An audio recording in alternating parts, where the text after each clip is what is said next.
Olá pessoal, sejam muito bem-vindos a mais um vídeo aqui no meu canal e, claro, vamos conversar sobre saúde mental. E hoje eu gostaria de conversar com você sobre transtorno depressivo maior. O que seria o transtorno depressivo maior?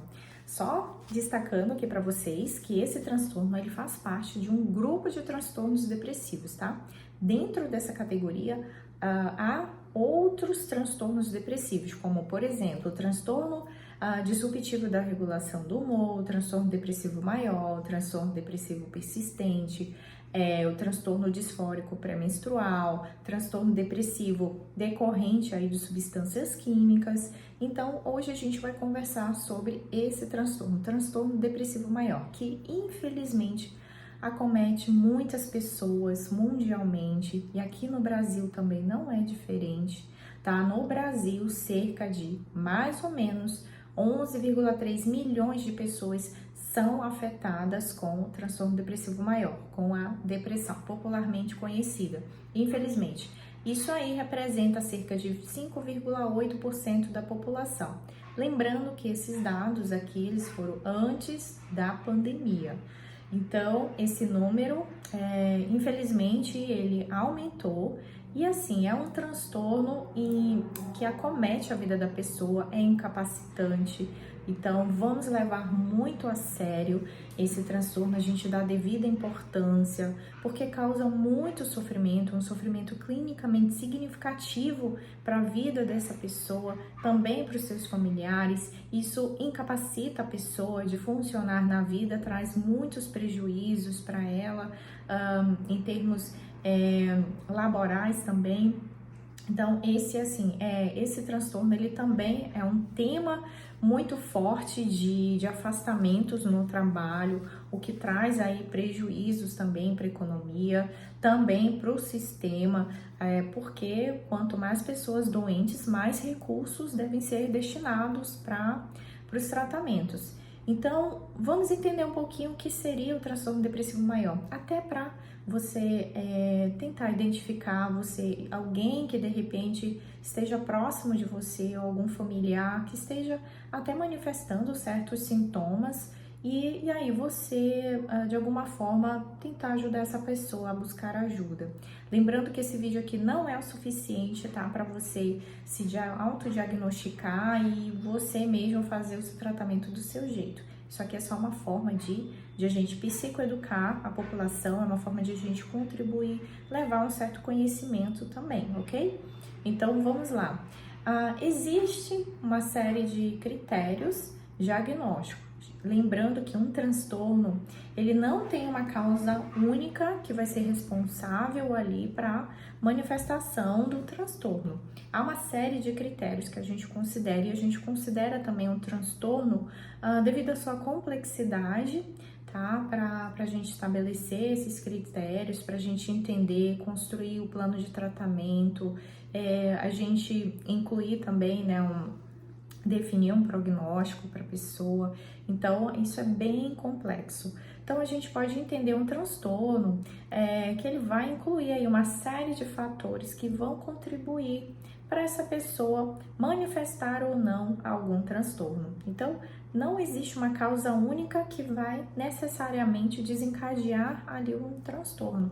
Então, há critérios genéticos, fatores genéticos da pessoa, ou se algum familiar sofre com alguma condição psiquiátrica, então provavelmente a pessoa ela já vai tendo uma certa predisposição para que ela também possa manifestar ou não. Isso não é regra, mas é um fator forte, importante. Fatores genéticos, ambientais também. Se a pessoa ela convive ali no ambiente em que as pessoas estão realmente doentes, estão comprometidas, estão afetadas e ela está sob estresse, então ela não dorme bem, ela também vivencia ali, compartilha aquele sofrimento com as pessoas. Os fatores ambientais também, eles exercem uma influência. A própria personalidade da pessoa também. Um dos fatores da personalidade, o neuroticismo, que a gente pode destacar aqui, que seria essa inclinação que a pessoa tem, essa facilidade que a pessoa tem de experimentar emoções negativas de uma forma mais intensa.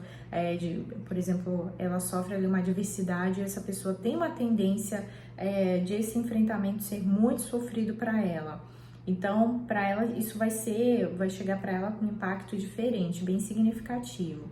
Fatores biológicos também, da própria química do corpo da pessoa, a própria experiência de vida, suas experiências lá atrás, né, de vida, sua história de vida, história familiar, os recursos que essa pessoa tem também, que ela vai se utilizar ali para enfrentar as dificuldades da vida, para resolver seus problemas.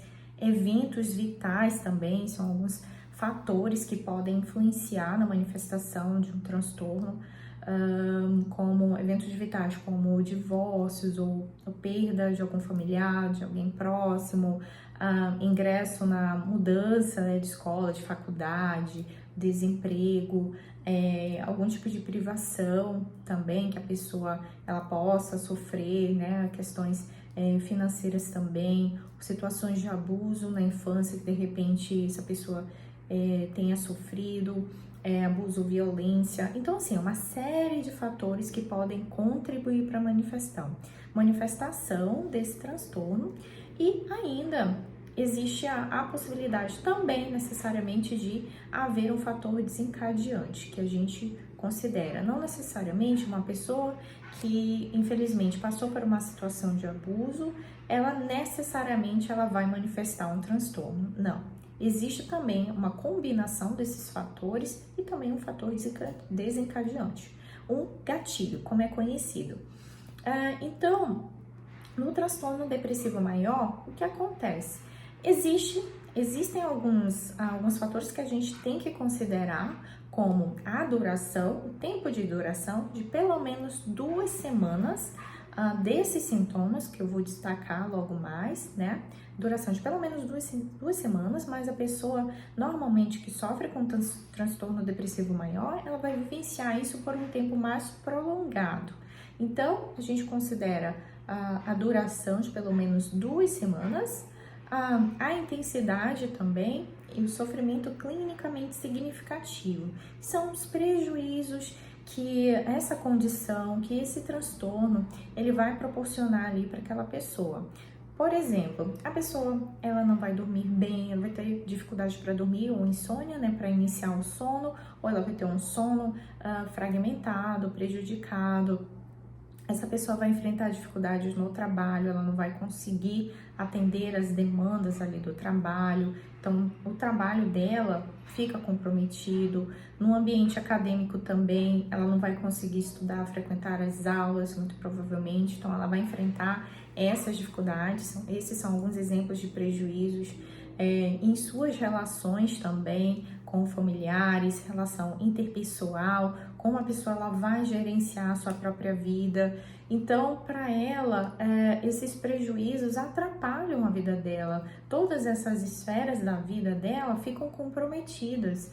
Então, é algo assim, para a gente realmente prestar atenção. Se você, de fato, vivencia isso, tá percebendo que você tá diferente, a gente pensa assim, a gente se refere aos transtornos de humor, os transtornos depressivos, em algum momento da vida, a pessoa, ela se percebe, poxa, eu não era assim, mas em algum momento da minha vida eu mudei, eu passei a ficar assim.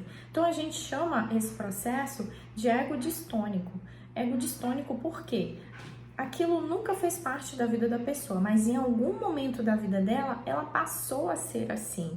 Então, de repente, você pode se identificar com esse tópico, tá? Com esse detalhe mesmo de que, nossa, eu não era assim, mas a partir de um certo momento na minha vida eu passei a ficar assim, eu passei a ficar triste, desanimado. Então, há um destaque especificamente para esses 2 pontos, para esses 2 aspectos, né? Com humor deprimido ou para uma perda do prazer, assim, ou do interesse em geral, para tudo na vida dela. né? Então, assim, se a pessoa ela gostava antes de fazer as coisas na sua vida, né? Se era bem ativa, gostava de trabalhar, de ir ao cinema, de praticar atividade física, de encontrar os amigos, de estudar, ou de ler, ou de assistir algo. Em algum momento, isso passou a ficar diferente para essa pessoa. Ela deixou de fazer as coisas que ela gosta, ela tá mais isolada, ela vivencia esse humor deprimido, lembrando que é diferente de tristeza, tá? As nossas emoções, elas têm uma função na nossa vida, elas têm um papel importante de comunicar algo ali que a gente precisa cuidar, estar atento.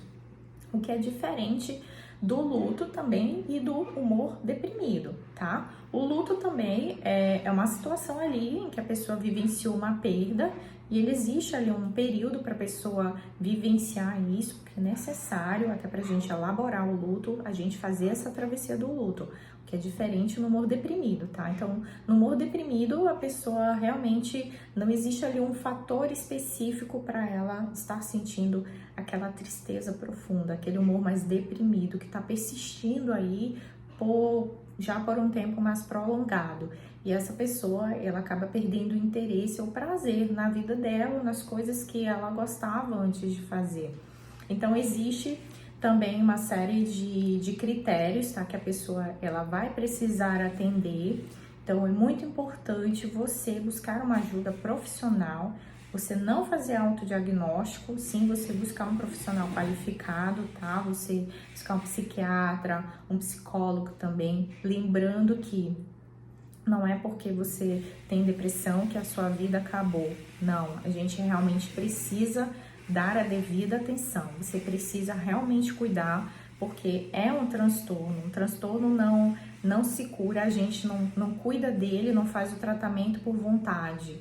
É força de vontade que eu vou sair dessa depressão. Não. Eu ressalto aqui que o transtorno depressivo ele envolve fatores químicos também no nosso cérebro. Isso é química no nosso cérebro. A gente chama de neurotransmissores. A gente precisa dos nossos neurotransmissores funcionando. São eles que passam ali os comandos para a gente funcionar na vida. E o que acontece na depressão? Esses neurotransmissores, eles podem estar com nível muito baixo, podem estar desequilibrados. Há também até a questão da vitamina D também, que ela pode ficar rebaixada, com os níveis mais baixos, e isso também pode influenciar, tá, na depressão. Então, por isso que é muito importante a gente também, você fazer um acompanhamento médico, fazer uma avaliação realmente dos seus exames laboratoriais, você ir ao médico, ver como é que estão os seus níveis hormonais também, porque tudo isso pode influenciar, tá? Então, assim, lembrando, não diminua, não minimize a depressão. Não é besteira, não é frescura. Você não está doente porque você quer.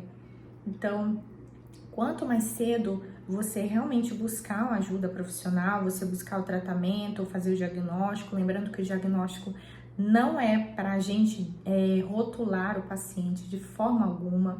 Então, o diagnóstico é ser uma ferramenta muito séria que vai direcionar ali o seu tratamento da melhor forma possível para você fazer a remissão parcial ou total desses sintomas, tá? Então, não minimize isso. Então, se você percebe aí, eu vou citar aqui alguns dos sintomas, tá? Então, a pessoa, ela precisa atender pelo menos 5 desses critérios aqui, 5 mais desses critérios diagnósticos, tá? Você pode ter uma perda de sono, né? Você tá com seu sono prejudicado, esse humor deprimido aí que tá persistindo por um certo tempo, essa tristeza que não existe um motivo aparente ali para você estar se sentindo daquele jeito, ela tá persistindo por um bom tempo. A perda do apetite ou um ganho de apetite também, né? Ou a pessoa, a gente chama de anorexia, tá? Existe uma diferença entre essa anorexia, a perda do apetite, e a anorexia nervosa, que já é um transtorno alimentar. Então, é diferente, né? Então, a pessoa, na anorexia nervosa, de uma forma já intencional para a pessoa realmente perder peso, que ela tem ali sofre com outras condições, né? Com uma distorção da imagem. Então, o que acontece? E a perda do interesse, né, do prazer para tudo na vida, né, a anedonia também, essa perda do prazer, a pessoa ela não tem vontade de executar ali as suas tarefas, né, de ela funcionar na vida, de ela trabalhar, até mesmo para ela levantar da cama. Então a pessoa ela vivencia ali um cansaço intenso. Então tudo na vida dela ela começa a enxergar como cinza. Então a gente pode fazer até essa analogia. Nada impacta ali, nada muda o estado de humor dela. Ela fica enxergando assim com as lentes assim tudo cinza na vida dela. Há outros sintomas também. A gente pode destacar como uma agitação psicomotora também. A pessoa pode sofrer com isso. Ela fica com a capacidade dela cognitiva também comprometida, com humor também muito irritado. Essa alteração, né, do humor, ela fica muito irritada. Como eu falei antes, né, a insônia, então a hipersonia, a pessoa ela dorme demais, né? Então há uma série de alterações que podem sim comprometer aí a saúde da pessoa. Então, se você se identifica com alguns desses sintomas que eu falei, que isso está atrapalhando a sua vida, que você sente ali uma fadiga, como se você estivesse carregando uma tonelada, então assim, não ignore isso, não ignore esses sintomas, porque realmente você precisa de ajuda. Então, pode ser desconfortável, pode ser difícil, mas peça ajuda para algum familiar, para algum amigo acompanhar você, para você investigar direitinho, iniciar seu tratamento, para você retomar a sua vida, porque sozinho é muito difícil e demanda muito mais tempo, tá? Para você sair do quadro.